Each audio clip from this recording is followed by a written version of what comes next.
If you're a fan of period movies or TV shows set around the turn of the 20th century, you've likely noticed a distinct feature of men's dress shirts from this time.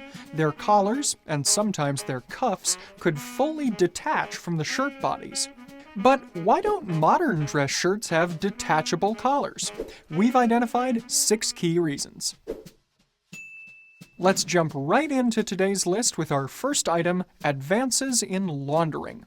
The initial reason detachable collars were so extensively utilized during the 19th century was primarily to reduce cleaning costs. According to local histories of Troy, New York, one Hannah Montague more or less invented the detachable collar in 1827 out of a desire to do less laundry, as she noticed that the collars of her husband's dress shirts dirtied much faster than the shirt bodies.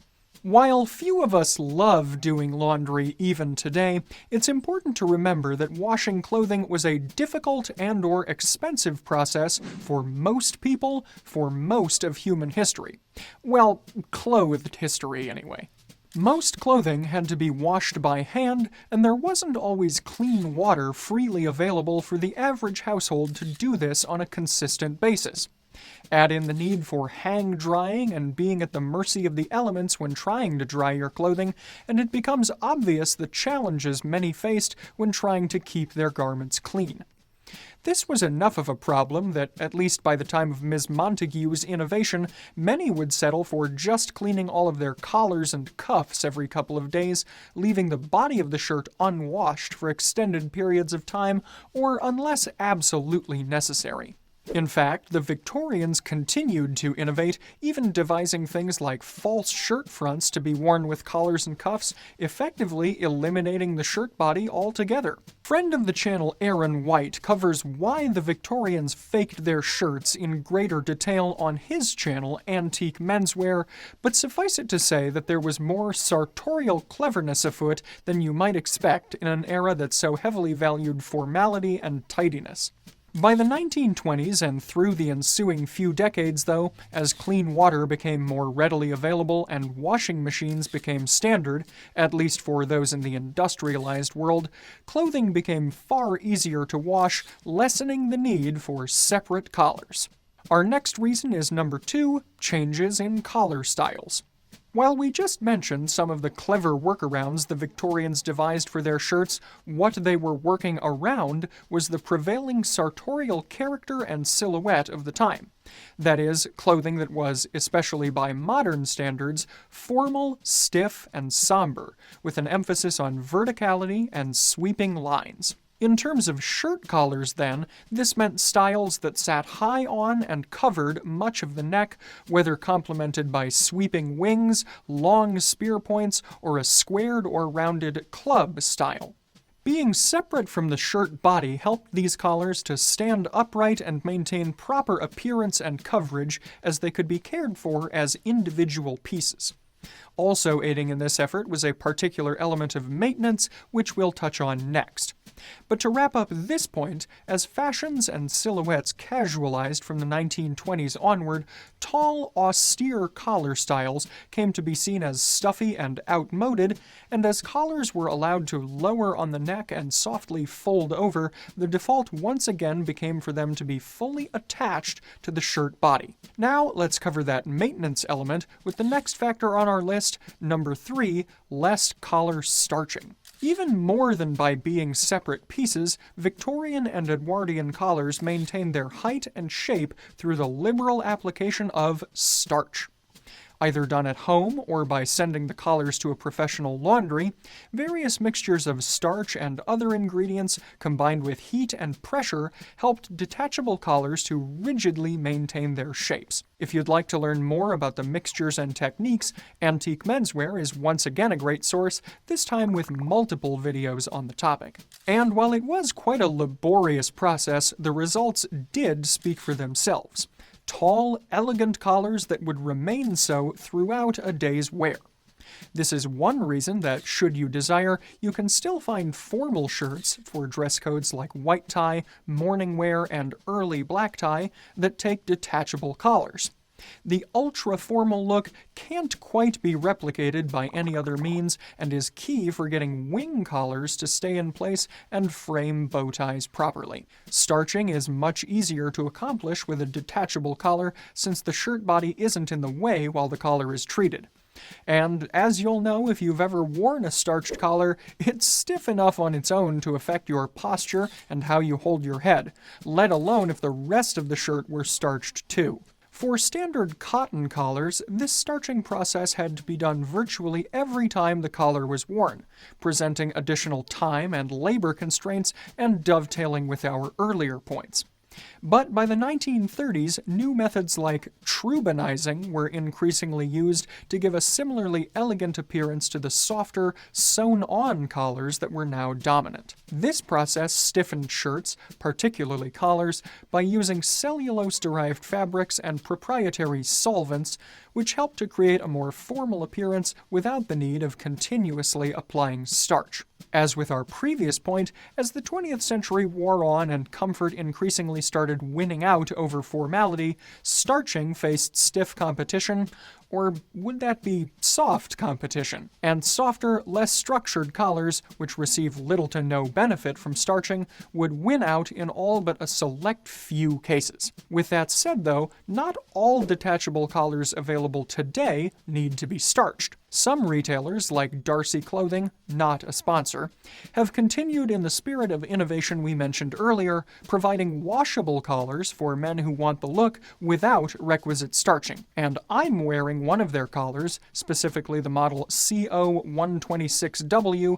in today's outfit. This detachable collar is one of Darcy's washable models, meaning that I don't have to starch it, but it still does provide a good, rigid, and tall look. Being one of Darcy's washable models, this means that I don't have to apply starch, but I do still get a collar that stands at attention and provides a period look. This is of course a wing collar, and I purchased it with one of Darcy's shirts to wear with my white tie ensemble. For this video, though, I decided to try on some of the innovative spirit of the Victorians and converted one of my day shirts in my wardrobe to accept a detachable collar. This shirt from Hawes & Curtis, featuring attached French cuffs in white for cufflinks and also blue and white stripes, seemed to be a good fit for the Victorian or Edwardian era looking at vintage fashion illustrations. Leveraging tutorials from some of our compatriots here on YouTube, again mentioning Aaron White from Vintage Menswear and Nicholas Hoppe of Vintageburche, I took the collar off of this shirt.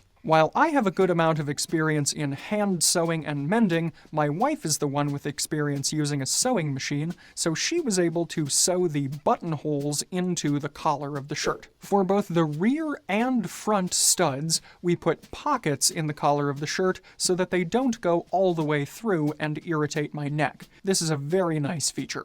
This shirt was a prime candidate for some collar experimentation, as the natural turn-down collar that came with the shirt was a bit too large on me, as you can see in previous videos. And for a first attempt, I think this shirt actually turned out quite well, but we'll touch more on that later.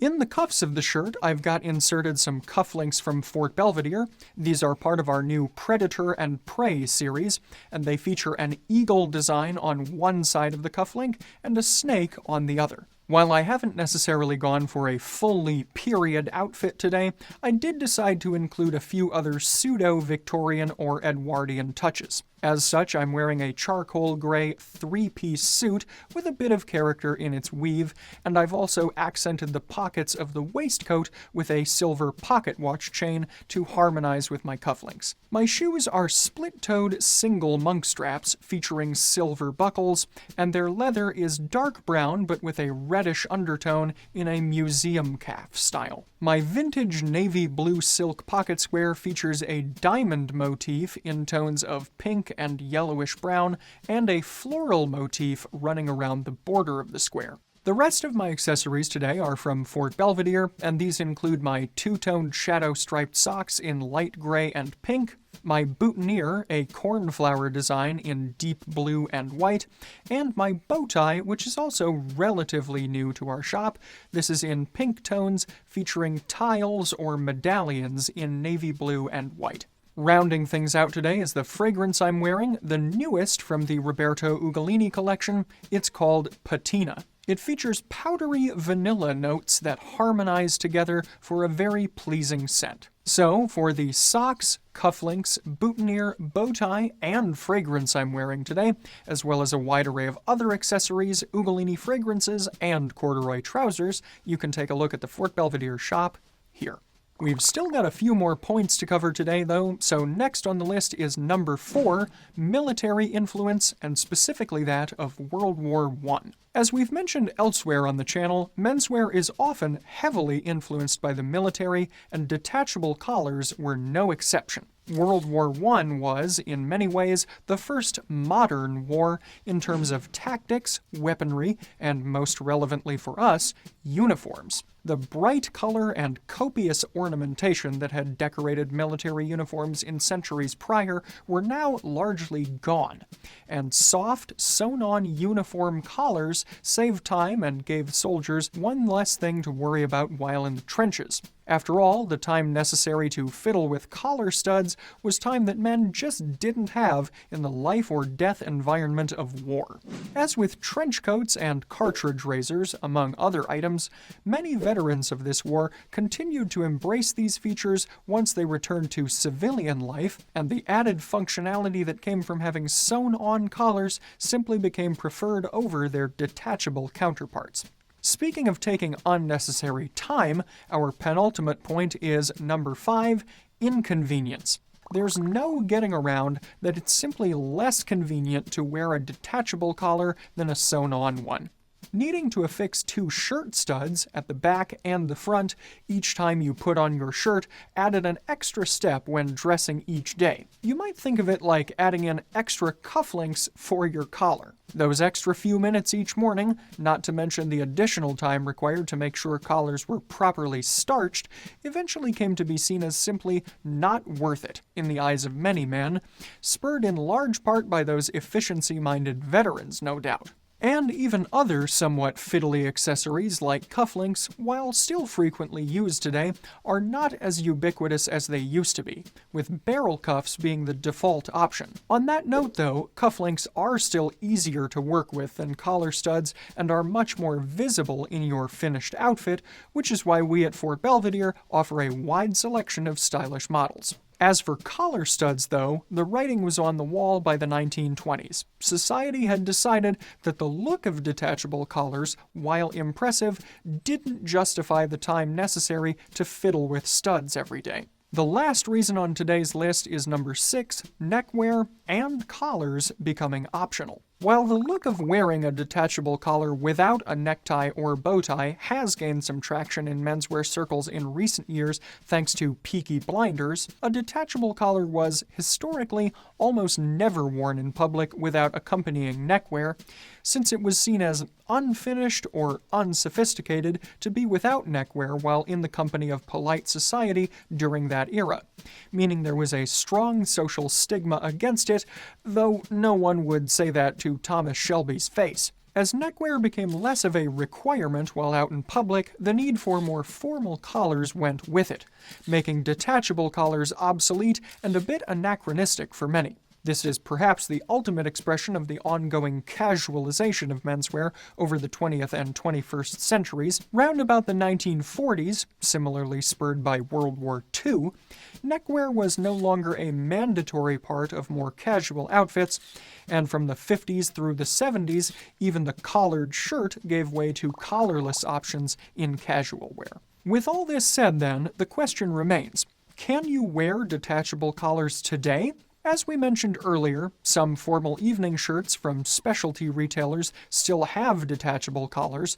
so this is where most modern wearers might still encounter them. But for regular day wear, detachable collars are vanishingly rare to see among the general public today. If, like our friends Aaron and Niklas, you're heavily into vintage, period, or dandified styles, the idea of wearing detachable collars might appeal to you, though you'll need to seek out dedicated retailers, scour the vintage market, and/or be willing to modify some of your existing shirts. Personally speaking, I'm quite pleased with the results for this shirt, and am now considering picking up another collar or two in different styles to wear with it, as well as modifying other shirts in my wardrobe. After all, having other detachable collars that turn down more fully would obscure the adjustable neckband sizes of things like the bow tie I'm wearing a little bit more. And a turn-down style collar would appear a bit less formal in day-to-day wear than a wing collar like this would.